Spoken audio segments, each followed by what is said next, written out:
نے پوچھا یا اللہ جب تو ناراض ہوتا ہے ہمیں کیسے پتہ چلے کہ تو آج کل اپنے بندوں سے ناراض ہے؟ تو اللہ تعالیٰ نے فرمایا جب میں ناراض ہوتا ہوں حکومت بے وقوفوں کو دیتا ہوں، اجعل الملک فی صفہائہم، حکومت بے وقوفوں کو دیتا ہوں، والمال فی بخلائہم، اور پیسہ بخیلوں کو دیتا ہوں جو ذرا گن گن کے خوش ہوتے رہیں، اور بارشیں بے وقت کرتے ہیں، بارشیں بے موسم کی ہو جاتی ہیں، پیسہ بخیلوں کے پاس، حکومت نکموں کے پاس۔ کہ اللہ جب تو راضی ہوتا ہے تو اس کی کیا نشانی؟ کہ اس کی نشانی یہ ہے کہ اجعل الملک فی حلمائہم، حکومت سمجھدار اور نیک لوگوں کو دیتا ہوں، والمال فی سمحائہم، اور پیسہ سخیوں کو دیتا ہوں، اور بارشیں وقت پہ کرتا ہوں۔ تو موسیٰ سمجھو میں اپنے بندوں سے راضی ہو چکا۔ تو اطعام الطعام میں اشارہ ہے سخی بنو، سخی بنو۔ اللہ تعالیٰ کی ایک وی آئی پی جنت ہے جس کا نام ہے جنت الفردوس۔ اللہ نے باقی جنتیں بنائیں کن کن کن، جنت الفردوس بنائی اپنے ہاتھوں سے۔ کیا چیز بنائی ہوگی؟ تو اللہ نے کہا وعزتی وجلالی لا یجاورنی فیکی بخیل، اے جنت مجھے اپنے عزت و جلال کی قسم تیرے اندر بخیل نہیں جا سکتا، مرد یا عورت بخیل نہیں جا سکتا، سخی جائے گا، بخیل نہیں جا سکتا۔ بخیل سے اللہ کی دوستی لگ نہیں سکتی اور سخی سے ٹوٹ نہیں سکتی۔ شیطان کہتا ہے میں عبادت گزار اور بخیل ہو تو مجھے کوئی ڈر نہیں لگتا، یہ آپ پہ ہی ماریا جائے گا، ایک دن آپ پہ جا بیٹھانا ہے، یہ جو پیسے کی کشش ہے اس کو مار دے گی۔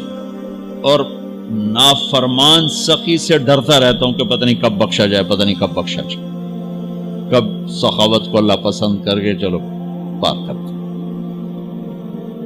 اچھا، جبریل پوچھتے ہیں یا رسول اللہ مل ایمان، ایمان کیا ہے؟ تو آپ نے فرمایا ان تؤمن باللہ وملائکتہ وکتبہ ورسلہ وبالبعث بعد الموت۔ ایمان عقیدہ، اللہ پر، فرشتوں پر، کتابوں پر، رسولوں پر، موت کے بعد کی زندگی۔ یہ مدینے کا سوال ہے۔ اب آخری حج کا سوال ہے یا رسول اللہ مل ایمان۔ پہلے سوال کرنے والے جبریل ہیں اور یہ سوال کرنے والے عمر بن عبس ہیں۔ یا رسول اللہ مل ایمان، ایمان کیا ہے؟ تو آپ نے کیا جواب دیا؟ الصبر والسماحہ، الصبر والسماحہ۔ اب چھت بتا رہے ہیں کہ ایمان یہ ہے صبر کر اور معاف کر، صبر کر اور معاف کر۔ میرے بھائی بہنوں، میرے رب کی قسم، جیسے یہ ہے نا وَجَعَلْنَا مِنَ الْمَاءِ كُلَّ شَيْءٍ حَيٍّ أَفَلَا يُؤْمِنُونَ، اللہ نے ہر جاندار کا لازمی جز پانی بنایا۔ پانی نکال دو تو آدمی مر جاتا، ڈی ہائیڈریشن سے موت واقع ہو جاتی۔ ہر جاندار کا لازمی جز پانی، دین کی تمام صفات کا لازمی جز صبر، صبر نکال دو تو سارا دین کچرا بن جاتا، صبر نکال دو۔ تو میرے نبی نے فرمایا ایمان کیا ہے؟ صبر کرو، معاف کرو۔ معاف وہی کرے گا جو صبر کرے گا، جسے صبر نہیں آتا اسے معاف کرنا بھی نہیں آتا۔ تو ایمان قیامت کے دن اعلان ہوگا صبر والے کھڑے ہو جاؤ، تھوڑی سی جماعت کھڑی ہوگی، بلکہ چلو جنت میں جاؤ۔ ان کو اللہ بغیر حساب کے جنت میں ڈال دے گا۔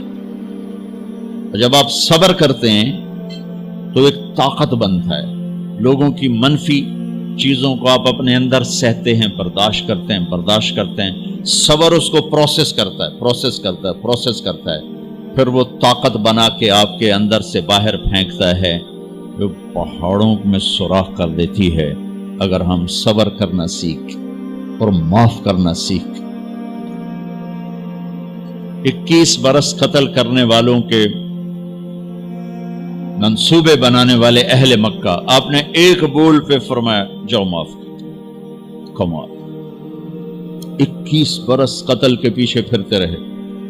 جنگ خندق کے فوراً بعد مکہ میں قحط آ گیا، تو ہمارے نبی نے 300 دینار،